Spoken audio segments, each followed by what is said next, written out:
함께 신앙 고백합니다. 전능하사 천지를 만드신 하나님 아버지를 내가 믿사오며 그 외아들 우리 주 예수 그리스도를 믿사오니 이는 성령으로 잉태하사 동정녀 마리아에게 나시고 본디오 빌라도에게 고난을 받으사 십자가에 못 박혀 죽으시고 장사한 지 사흘 만에 죽은 자 가운데서 다시 살아나시며 하늘에 오르사 전능하신 하나님 우편에 앉아 계시다가 저리로서 산 자와 죽은 자를 심판하러 오시리라. 성령을 믿사오며 거룩한 공예와 성도가 서로 교통하는 것과 죄를 사하여 주시는 것과 몸이 다시 사는 것과 영원히 사는 것을 믿사옵나이다. 아멘.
뜻 다해 주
제 19장.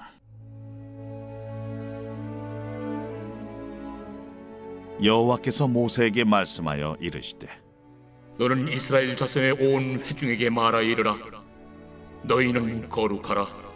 이는 나 여호와 너희 하나님이 거룩함이니라. 너희 각 사람은 부모를 경외하고 나의 안식일을 지키라. 나는 너희 하나님 여호와이니라. 너희는 헛된 것들에게로 향하지 말며 너희를 위하여 신상들을 부어 만들지 말라. 나는 너희 하나님 여호와이니라. 너희는 화목제물을 여호와께 드릴 때에 기쁘게 받으시도록 드리고 그 제물은 드리는 날과 이튿날에 먹고 셋째 날까지 남았거든 불사르라. 셋째 날에 조금이라도 먹으면 가증한 것이 되어 기쁘게 받으심이 되지 못하고 그것을 먹는 자는 여호와의 성물을 더럽힘으로 말미암아 죄를 담당하리니 그가 그의 백성 중에서 끊어지리라. 너희가 너희의 땅에서 곡식을 거둘 때에 너는 반 모퉁이까지 다 거두지 말고 내 떨어진 이삭도 줍지 말며 내 포도원의 열매를 다 따지 말며 내 포도원에 떨어진 열매도 줍지 말고 가난한 사람과 거류민을 위하여 버려두라. 나는 너희 하나님 여호와니라.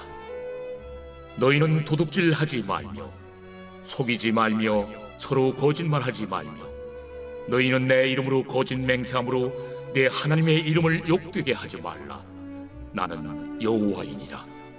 너는 내 이웃을 억압하지 말며 착취하지 말며 품꾼의 삭을 아침까지 밤새도록 내게 두지 말며 너는 귀묵은 자를 저주하지 말며 맹인 앞에 장애물을 놓지 말고 내 하나님을 경외하라. 나는 여호와이니라.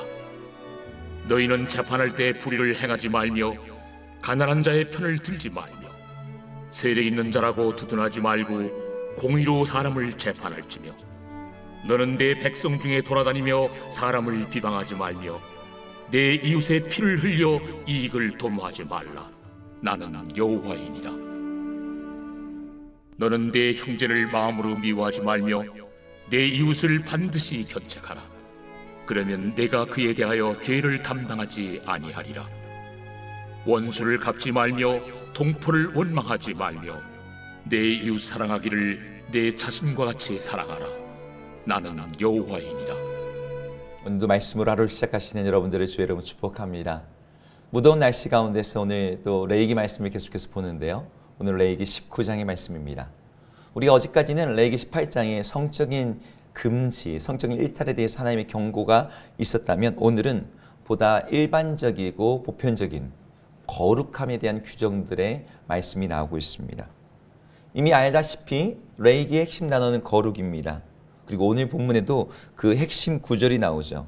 오늘 19장 2절에 보면은 너희는 거룩하라 나 여호와 너희 하나님이 거룩함이니라 라고 말씀합니다. 그래서 오늘 본문에는 이 거룩함에 대해서 다루고 있어요. 여러분, 이 거룩함의 문제는 구약시대의 이스라엘 백성들만이 아니라 신약시대의 우리들에게도 너무나 중요한 문제이죠. 우리는 구원 받았을 뿐만 아니라 이제는 성화, 거룩해져야 되는 사람들이에요. 예수 그리스도의 보혈의 피로 구원함을 받았고 이제 성령의 인도하심과 예수 그리스도의 피의 보혈의 능력을 의지하여서 이제 거룩하여지는 사람들입니다. 거룩해지지 않는 사람들의 구원은 사실 가짜예요. 그들의 구원은 의심해 봐야 됩니다. 따라서 지금 우리가 어떻게 거룩해질 것인가는 구약의 레위기를 읽는 사람들만의 이야기 주제가 아니라 바로 우리들에게도 매우 적실한 주제인 것이죠. 그렇다면 우리는 어떻게 거룩하신 하나님을 본받아서 거룩하게 될 수 있을까요? 어떻게 사는 것이 거룩한 삶일까요? 오늘 본문에는 이 거룩한 삶의 구체적인 내용으로 10계명의 내용들, 10계명의 계명들이 여러 개 나오고 있어요. 오늘 3, 4절에서는 부모를 공경하라, 안식일을 준수하라, 우상 숭배를 금지하는 내용들. 그리고 11절과 12절에서는 도둑질하지 말라, 거짓말하지 말라, 하나님의 이름을 망령될 것이 말라는 어떤 10계명과 연결된 계명들이 언급되고 있습니다. 그러니까 10계명을 지키는 것 자체가 우리들이 거룩하게 사는 것과 연결된다는 말씀인 거죠. 그런데 이 10계명까지는 우리가 이해가 되는데 갑자기 거룩에 대한 말씀을 하다가 화목제물 이야기가 중간에 뜬금없이 나와요. 화목제물을 하나님께 드릴 때 그 화목제물은 하나님께 드린 다음에 그 남은 제물을 둘째 날까지는 먹되 셋째 날까지는 남겨두지 말고 태워라. 그러지 않으면 하나님 받지 않으신다라는 내용이 나옵니다. 화목제물에 대한 규례라면 이미 레위기의 앞장에서 이 이야기를 다루었거든요. 근데 오늘 거룩하게 사는 삶, 너희도 거룩하라고 명령하시는 이 내용에 왜 갑자기 화목제에 대한 제사 규정이 언급되는 것일까요? 그 뒤에도 좀 이상한 본문들이 나와요. 곡식을 거둘 때 밥 모퉁이까지 다 거두지 말라. 떨어진 이삭을 다 줍지 말라. 포도원 열매를 다 따지 말라. 이건 또 무슨 말씀이지? 아니, 알뜰하게 살아야지. 왜 이렇게 어수락하게 허투루 낭비하라고 말씀하시는 것처럼 보일까요? 또 굳이 이 이야기를 오늘 거룩과 관련된 이 본문 속에서 말씀하시는 이유가 무엇일까요? 다 이 내용들이 거룩과 직결된 내용이기 때문인 거죠. 하나님께서 원하시는 거룩은 개인의 도덕적인 정결함의 내용도 분명히 있어요. 제사와 관련된 의례적인 내용도 있어요. 하지만 하나님이 정말 원하시는 세상과 구별된 거룩의 핵심은 이웃과의 관계 속에 있습니다. 아까 화목제물 이야기는 그거예요. 셋째 날까지 남겨두지 말라는 것은 그 화목제를 드리고 남은 그 희생제물을 이웃과 나눠 먹으라는 얘기입니다. 밥 모퉁이까지 거두지 말라는 이야기도 마찬가지예요. 그것을 가난한 사람들과 거류민들에게 그들의 식사가 그들의 식량이 되도록 그것을 남겨두라는 이야기예요. 오늘 본문에는 바로 이런 이웃을 위한 내용, 이웃을 사랑하는 내용들이 나옵니다. 이웃을 억압하지 말라, 품꾼의 삭슬 아침까지 두지 말라, 기먹은 자, 이런 장애인들을 위한 어떤 장애인들에게 장애물을 내버려 두지 말라, 이웃이 비방하지 말라, 이웃의 피를 흘리기까지 이익을 탐하지 말라, 형제를 미워하지 말라, 이웃의 제약이 돼서 그냥 내버려 두지 말라, 원수를 갚지 말고 동포를 원망하지 말라. 이 모든 것이 종합하여 오늘 본문의 마지막 구절을 이렇게 말합니다. 내 이웃을 사랑하기를 내 자신과 같이 사랑하라. 이 말씀 너무 유명한 말씀이지 않습니까? 예수님께서 구약성경의 모든 율법과 계명을 단 2개로 요약하실 때 하나님을 사랑하라, 내 이웃을 사랑하라 할 때 그 두 번째 계명이 바로 이 본문에 나오는 것이죠. 근데 이 본문의 이 내용이 하나님께서 요구하신 바로 그 거룩의 삶의 핵심이라는 거예요. 이웃사랑이 거룩의 구체적인 모습인 것입니다. 우리가 생각하는 거룩은 사실 이것과는 거리가 있어요. 그것은 종교적인 모습이에요. 교회당 안에서, 예배당 안에서 어떤 종교 활동과 관련된 기도 많이 하고 전도 많이 하고 뭐 이런 것들을 우리는 거룩이라는 단어와 연결시킵니다. 그러나 하나님이 말씀하시는 거룩은 그런 의례적인 거룩이 아닙니다. 그것을 넘어서죠. 10계명을 통해서 요구하시는 구체적인 계명을 지키는 것과 동시에 이웃에 대한 사랑, 이웃을 사랑해서 장애인과 가난한 자들과 약자들을 배려하는 것, 이것이 하나님께서 우리에게 요구하시는 거룩이라는 것이죠. 우리가 거룩을 이렇게 생각할 때 우리의 거룩은 예배당에서 지켜야 되는 것이 아니라 우리의 일상, 우리의 직장, 우리의 일터, 우리의 학교, 우리 삶의 자리에서 지켜야 되는 것입니다. 남을 배려하고 약자를 도와주고, 오늘 본문에 나오는 품꾼들, 구체적으로 알바생들 월급 꼭꼭 챙겨주고, 장애인들 앞에 장애물 치워주고, 공정한 재판이 될 수 있도록 도와주고, 내 이익 때문에 남에게 피해가 가지 않도록 나의 탐욕을 절제하는 그 모든 것들이 바로 거룩의 내용인 것이죠. 이런 생활 거룩을 실천하는 것이 진정 우리 지금 신약 시대를 사는 우리들에게도 예수 그리스도를 닮아가는 성화의 방법이자 성화의 내용인 것입니다. 우리 그리스도인들이 바로 이 생활에서의 거룩해짐을 잃어버릴 때, 예배당 안에서 예배 드릴 때 아무리 거룩한 포즈와 거룩한 표정과 거룩한 제스처를 취한다고 할지라도 하나님께서는 그런 거룩을 인정하지 않으실 거예요. 우리 삶의 자리에서 거룩해지는, 삶의 자리에서 우리 이웃을 배려하고 사랑으로 말미암아 그래, 네가 바로 나의 거룩한 백성이구나 하나님께서 인정해 주시는 그런 거룩한 삶의 길을 걸어가시는 여러분 되기를 축복합니다. 예수 그리스도로 말미암아 선물로 주어진 우리 구원이 우리 매일의 이 생활 거룩을 통하여서 더욱더 그리스도를 닮아가는 성화의 과정 가운데 우리 하나님 받으시는 그런 우리 인생 되기를 축복합니다. 기도하겠습니다.